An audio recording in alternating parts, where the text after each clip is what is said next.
What is going on, YouTube and y'all squad? This is your boy Hiocrates. This is your review for Real Housewives of Potomac Season 9, Episode 6. I want to first start off by saying Happy Veterans Day to all of my fellow veterans out there. Y'all know what it is, you know what I'm saying? So, I want to start off with that, right? That's one. Two, this going to be a quick review because I can't be here long. One, because I gotta hurry up and get to Tea House, figuratively speaking, because he about to go live in like a little over 20 minutes. I gotta hurry up, make my way over there. Then I gotta make my way back here to watch episodes 1 and 2 of Bell Collective. I have been late. Life has been lifing, right? And then hurry up and get those reviews out so then I can hurry up and get ready to, figuratively speaking, go over to Scotty House tonight for the Whether You Like It or Not panel. So a lot of moving pieces today. So let's just get right into it. So we pick up where we left off. Karen doesn't feel, that she needs rehab, and then says that Mia has been to rehab.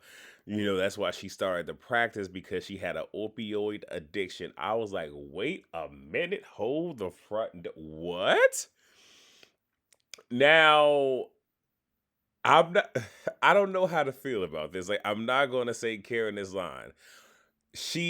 But she has misspoke. Like when she did the whole sing thing when it came to Giselle, we knew what she meant, even though it came out the wrong way. So I wonder how much truth is in this. Was Karen deflecting? Yes. Again, if somebody coming for you, you go say what you gotta say. My only thing is, I'm just wondering, when is Karen gonna end, people? Like she's throwing little bits and pieces out of me. I would have just had I still would have held my trump card, but I would have played it would have been a Mortal Kombat finish them from jump where is if you, I ain't played my trump card yet. You want to keep playing? Because I just ended you right now. The next part, yeah. You gonna be cremated, mess around me, but whatever. Stacy feels like Karen may be throwing stuff, out there when it comes to Mia, almost to see as if it was thick. But she says this in her interview. Now, Ashley talks to the kids. I don't care about that. All I'm saying is we got to see Dylan, one of the best rappers of all time. We got to see him. So now we get Ashley, Stacy, K, Karen, Jazzy at our poolside. Stacy wants to introduce TJ to her daughter one day. Yeah, one day I feel like moving. Look, honestly, I do feel like this is a storyline for the show. I mean, look, it's funny because I can't wait to see where it goes. But even if it's serious, like obviously, if someone's dating someone and they have children, at some point they want them to get there, but yeah, it's other things that she really needs to focus on, not necessarily that. She doesn't know when she's going to be divorced because they still haven't agreed on all the things that they need to agree on. Ashley's going to mediation June 11th. Don't believe it, but whatever. She's not letting her boys meet her dates, and she and Michael have an agreement that she will meet his girlfriends before they're introduced to the children. That sounds cute, but Michael has all of the leverage, so I don't necessarily think that's so. And then it's also one of those, seeing as to how we're privy to some of Michael's proclivities. The fact that she said that she has to meet all of his girlfriends before they're introduced to their respective children leads a lot to be imagined. That's all that I'm going to say. So Karen feels that, Stacey should, wait until she's a fiance at least before introducing the children. And Kay feels like, that's real, like old school. And yes, it is a different time and everything. And of course, Kierna, her situation is a little different. And you just gotta play it by ear. But it's one of those things where when you're dealing with tiny humans, you really have to be careful about what you expose them to. And if you have a revolving door and your children are seeing this, you could be pre-programming them and not even knowing it. So, but again, however somebody chooses to parent is how they choose to parent. I ain't got no stake in it. So I'm gonna just leave that where it is. Now, Jazzy agrees with what Karen said, and Stacy kind of alludes in her confessional to us that, Jazzy has a questionable, dare I say, timeline almost when it comes to Jazzy and her boyfriend in relation to his children and baby's mother. That's gonna come up later. So Eddie sends Wendy some flowers. That's cute. They get Stacy to dance. Stacy is very much so stiff, but better than what we've seen Giselle do in the past. I'm just gonna say that. But still, hey, she's stiff. But guess what? Ain't my business. Not everybody gonna have, certain flair, certain, motion and whatnot. Don't even matter. But again, stuff like this is nice, it's lighthearted. It's good to see on the Housewives shows where it's not the constant bickering, despite the fact we got a lot of senseless back and forth this particular episode, but whatever. Um, Mia dances with Kay, and Kay lets her know that she ain't forgot about what she says. So yeah, you can get your dances and everything off, but I ain't forgot about what you said, and I appreciate that. Way it's okay. We're enjoying the moment, but I ain't forgot. Now I'm one of those where if I ain't forgot, we not finna have no type of friendly nothing. Stay over there. I'ma stay over here. I don't even get like I will mess up the whole entire moment where it's my energy should already be telling you stay away from me. So the fact that you trying to get close means that you want that side of me. And hey, sometimes it's nothing for me to show it to you because I'm already on that road. So it ain't nothing for me to just make a stop. I'm already on the route. So whatever. Now Giselle returns. Jazzy gives her a brief tea refresher. Then we get birthday drinks. So there's bottles flowing around, them pouring drinks directly into the girl's mouth. Mia shows the girls why and how she's able to keep two men.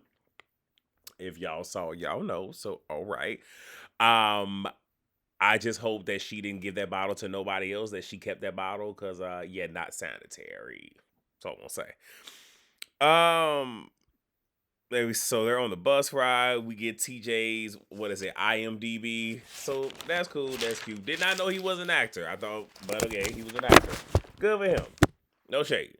So they get to the joint, and it has thus been sold, and we find out that there's 22 more that Mia plans on selling, because of the whole divorce and whatnot. And everybody is trying to figure out, like, okay, so you brought us here for what, for why? Like, it wasn't even we all finna get, some chiropractic stuff done, a massage. It was just, Mia making it about her. And I'm not mad that Mia was taking time to make things about her because everybody keeps saying it's Wendy's birthday. Yeah, but this wasn't a birthday trip for Winnie. This was a trip that the producers gave to Mia, and it just so happened to coincide with Wendy's birthday, right? So they're at lunch. Giselle brings up, the tea that she heard. Kiana pretty much like don't even really address Ashley too much because she knew that, Ashley was riding on the coattails of Mia. But that was also her way of, I gave you enough energy earlier. I'm not gonna give you that anymore because again, she and Ashley, best friend or friend or whatever that relationship is, are still in litigation. So I gave you enough earlier. We're not going back down that road. But she then addresses Mia, like she said, she ain't forgotten. Pretty much is like, it's very grand that you want to say and talk about drug dealers knowing your past. Mia's like, yeah, but I was a stripper. That was legal. And Kay is just like, yeah, selling ass. Got it. And I'm like, I'm sorry. I laughed. Now, we're not gonna say that everyone who strips does, but I'm just gonna say I believe Mia did. I'm gonna keep it a bug. I just believe it. And with my time in the military and what I know about certain institutions and whatnot, it happens. It most definitely does. And I'm just going to leave that where it's at. Y'all know I'm a veteran, right? I had to tie that into this. Y'all know it's Veterans Day. So where am I? So Jassy brings up, how Super Bowl winners go to the White House, her boyfriend being a Super Bowl winner, and she's throwing a party and is inviting the girls, and there's going to be some, single men, some bachelors and whatnot, so that's going to happen. Jacqueline, now this was just a weird edit because I don't really know how we got there. And obviously conversations, but you have Jacqueline talking about how, she's been going to the gym for the last year. She's already lost 15 pounds. She feels stronger. And, she kind of has this whole don't F with me, thing about herself. And Giselle's like, wait, what is she? She's like, is that what you said to Karen? And that was mind you, this whole entire time, yes, Giselle is playing producer, and she has to get her camera time in because she's been gone for a nice chunk of was she even present for last episode? Probably like the end part, so having to make up for lost time, right? I think they had her at the very beginning of last episode. Then we got the flashback, or the cap and gown, to have her in that episode. So, but her still having to make up for lost time, whatever. But that's one of those where it's clear that, okay, you trying to get stuff started. Like, it's because again, a lot of them ghost produce, but it's a way to do it to where it's not blatantly obvious that you trying to start some mess. So Jazzy tells us, like, last year, her boyfriend Darius doesn't have a contract. He doesn't know who he's going to be playing for. So because of this, she makes herself available, to try to talk to him and whatnot. They're back at the crib, I should have said that, the Airbnb. And the reception is bad, so but hearing that, we're getting a lot of stuff from Jazzy this particular episode. So we get Ashley and Giselle. Ashley lets us know that she's tweaked her song "Healing and Thriving." Whoo! Lord, may that sound never return unto my ears, Lord. That's all I'm gonna say. Moving forward, Jacqueline called. I believe it was either Jacqueline or Kieran. I want to say it was Kieran. It was one of them that was calling out somebody stank punetner. And even though I haven't seen the deliverance, the clip online of Glenn Close's character saying, "I can still smell you," man, that's the only thing that brought to mind. It made me laugh. Not even gonna lie. Again, I don't know who was the deliverer of it in that moment, but I laughed. So then on the bus, they play, F, Mary, Kill. Cute, lighthearted, nothing too crazy. A lot of people wanted to kill Jacqueline. Oh yeah, that was a hoot. And like I said, I'm not gonna go into detail. Like, it's moments like this that I enjoy. It's lighthearted, but I don't necessarily have to go into explicit detail of who won the F, who married, who killed who. Don't really matter. But nice moment right there, right? So we get dinner. Wendy lets us know that, she never thought that she would be celebrated, especially in a group such as this. And, feeling as if she wasn't enough. And then we did see her transformations and whatnot. But she says that now at 40, she is enough.